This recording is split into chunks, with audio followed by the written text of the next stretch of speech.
Alors, je me présente. Bonsoir à toutes et bonsoir à tous. Merci d'être venus aussi nombreux ce soir. Vraiment, ça nous fait chaud au cœur et nous sommes ravis de vous voir dans cette salle. Merci beaucoup. Alors, Marie-Françoise Cassan, 52 ans, mariée, mère de 3 enfants.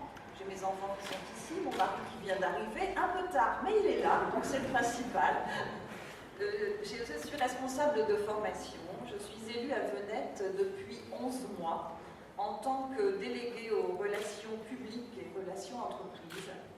Et je souhaite élargir mon champ d'action au département en me présentant comme conseiller départemental.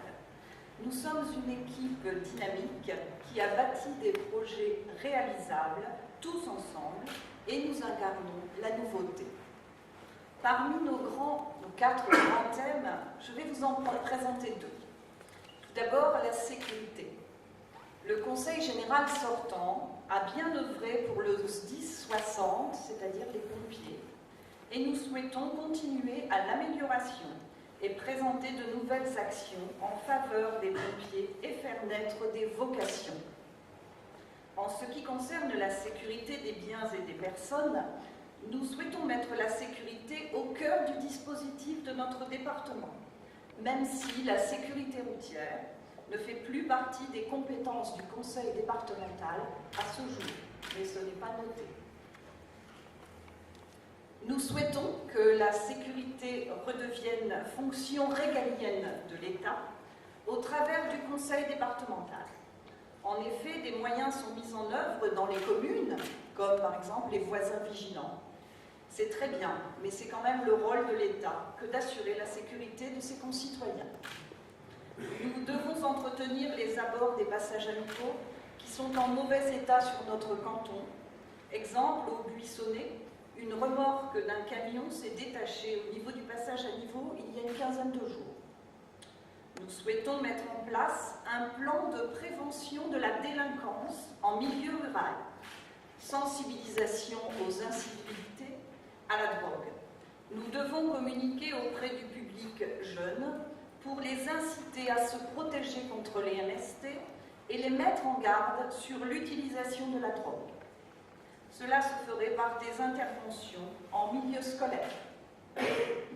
Nous proposerons des allocations supérieures pour le développement des forces de l'ordre, de quelque nature que ce soit. Notre deuxième grand projet concerne l'aide aux petites communes, personnes et associations. Nous sommes garants de la ruralité de notre canton et souhaitons réduire la fracture qui existe entre les petites communes et les grandes agglomérations.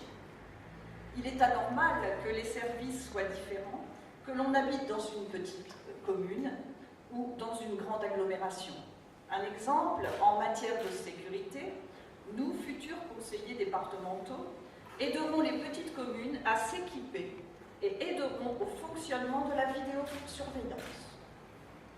Nous créerons une carte écolier, collégien, isarien pour permettre à tous l'accès à la culture, le théâtre, les expositions. Nous développerons un guichet unique senior pour les démarches médicales et administratives, soit par Internet ou téléphone.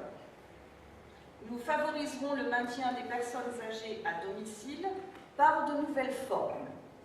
Favoriser les familles d'accueil, comme en Belgique, création de liens sociaux et liens intergénérations.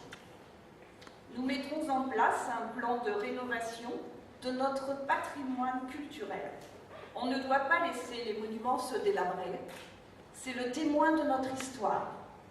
La politique doit anticiper l'avenir et garder la mémoire.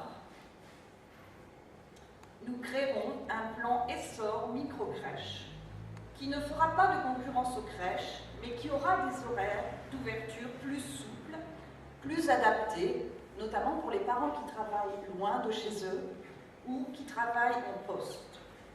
Avec toutes ces actions, nous souhaitons une France solidaire.